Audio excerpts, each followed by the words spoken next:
In this lesson, I'm going to show you the rhythm acoustic guitar part for the song Jesus by Tomlin. And we'll talk through some strumming techniques to get through the song to feel comfortable with it. The chords are pretty easy. You should know them. They're basic chords in the G chord family shapes. And then later in the lesson, I'm going to show you some things you can add to this if it's just you and a guitar to spice it up a little. For instance, the bridge, something like this.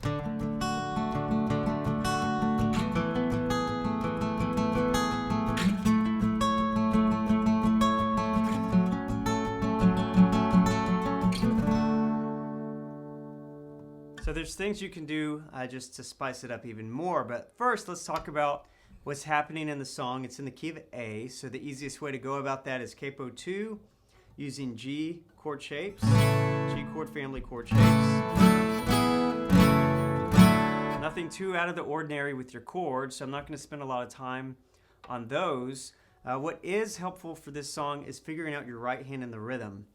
Because in this song there's a lot of what are called passing chords, passing notes. And what that means is that when you have two chords, let's just an example, C2, this will happen in the beginning of the chorus, to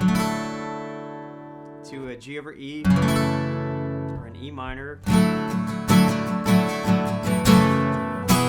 before it jumps to D. So your two main chords here are C2 and D, but to get from one to the other, there's a chord that's inserted on the last beat of the measure for that 4 chord or that C2 chord, and this is called a passing chord. And you see that all through the chorus. It's kind of the style of the song. It's what makes it unique. You have these big kind of landing, punching chords before you jump to the next one.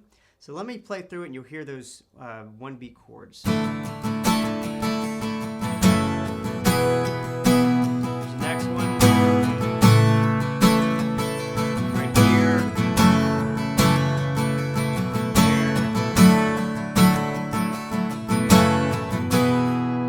So you can hear they're all the way through the chorus, and you hear them a few times in the verse. So the easiest way to go about playing that is to get your right hand in what's called a 16th note groove. And if you were playing an egg shaker to the song, you'd be doing this without thinking about it. And you just want to do that with your right hand. It's kind of a chug-a-lugga feel about it, but it's 1 E and a 2 E and a 3 E and a 4 E and 1 E and a 2 E and a 3 E and a 4 E. Now there are ways to nuance what's happening with your right hand with the downs and ups and accenting. We're not going to worry about that yet, so you can get more intricate with this, but just for now, the mechanics of it, doing this will help. And what it's going to allow you to do is count the beats of the measure. So if you're on the C2, 1, 2, 3, 4, 1 E and a 2 E and a 3 E and a 4 E and a. And the trick with the passing chord is on the 4, you're going to land on that passing chord.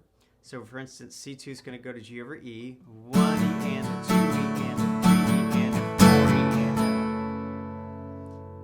1 E and a 2 E and a 3 E and a 1. And you start back over on the next set of chords, which is D, 1, 2, 3, 4, which is D over F sharp, into your G.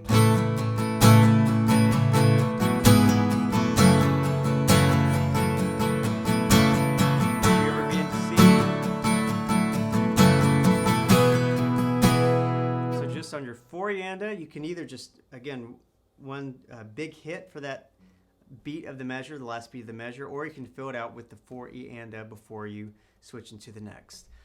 As far as just a regular chord, say in the verse, you can, it's just 1 to 4, so G to C.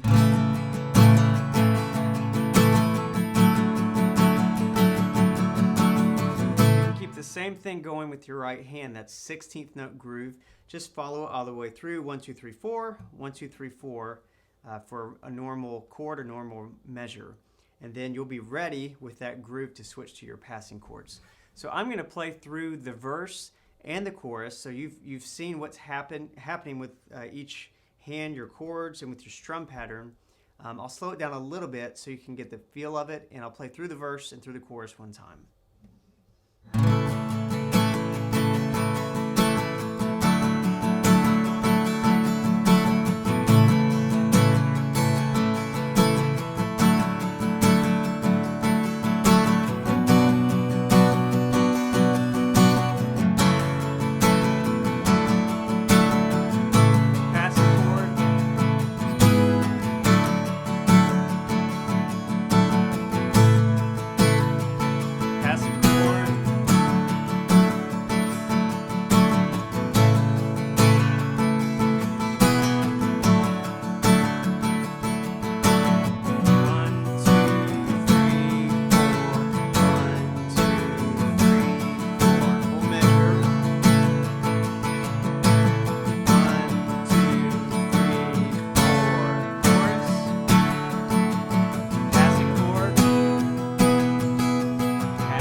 So if you get that, you will have really the whole song. It's just a matter of knowing what comes next with verse, chorus, and the bridge and all of that.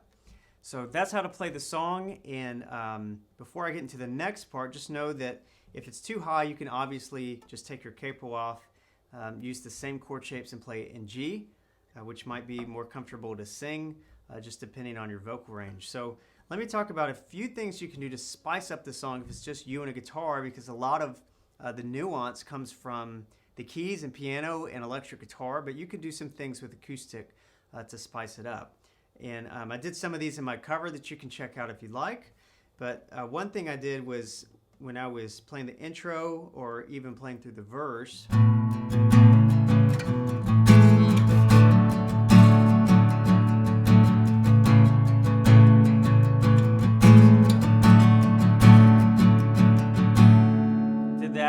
over top of the 1 and the 4.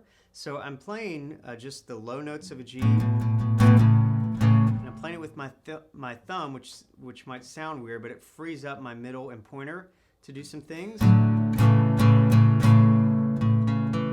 3 and then 2, those low strings, and I'm not playing the high strings. And then what you're playing here is keeping that thumb in place. This is difficult. And then stretching your middle finger all the way up to the 5 on the A string, and then pointer right below it on the 4. It's kind of like a C slide over G, so it's like a D over G. And then you'll take these two guys and slide them back for a C position with the G in the bass. It sounds like this.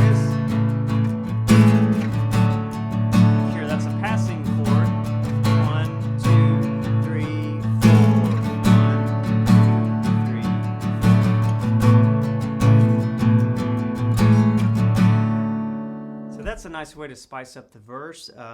Another thing you can also do is extend that sound into the higher notes of the chord.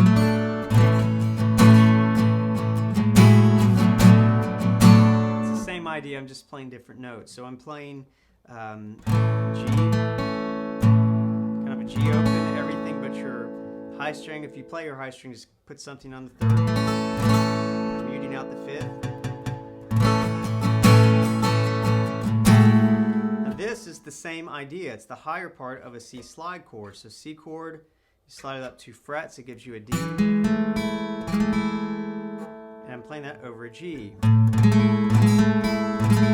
then sliding these two guys back to, again, a C position. So same idea, I'm just playing the higher notes of the chord instead of the lower notes.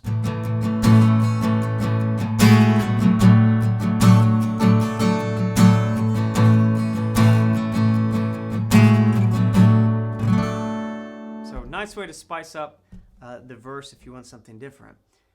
Finally, I'm going to talk to you about the bridge, something really cool you can do.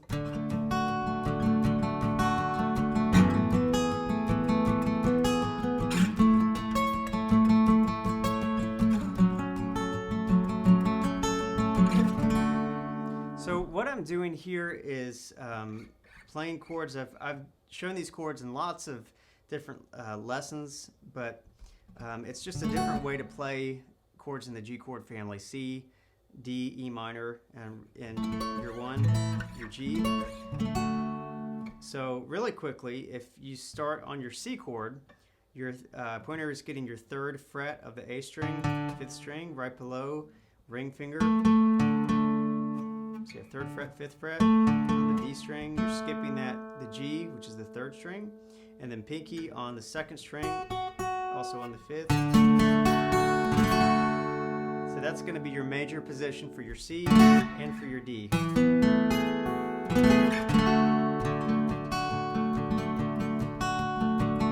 So as far as picking, you can finger pick or use a pick to do this.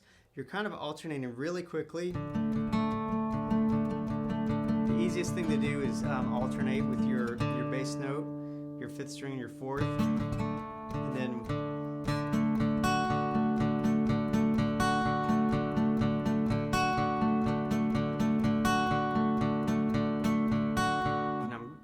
playing up on the 2nd string,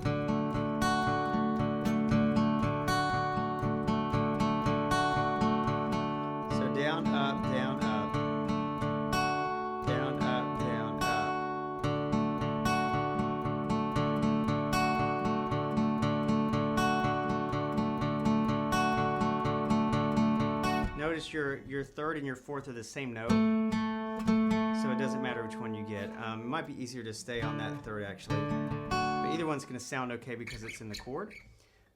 So I'm doing that here.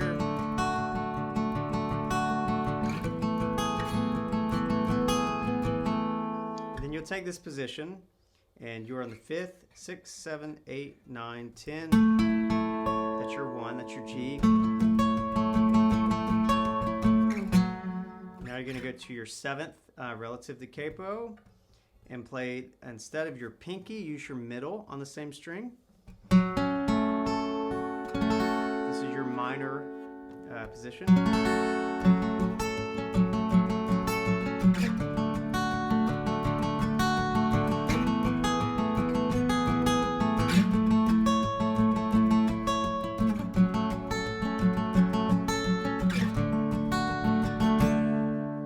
So again, you can finger pick it, you use a pick, just something a little different that you might add.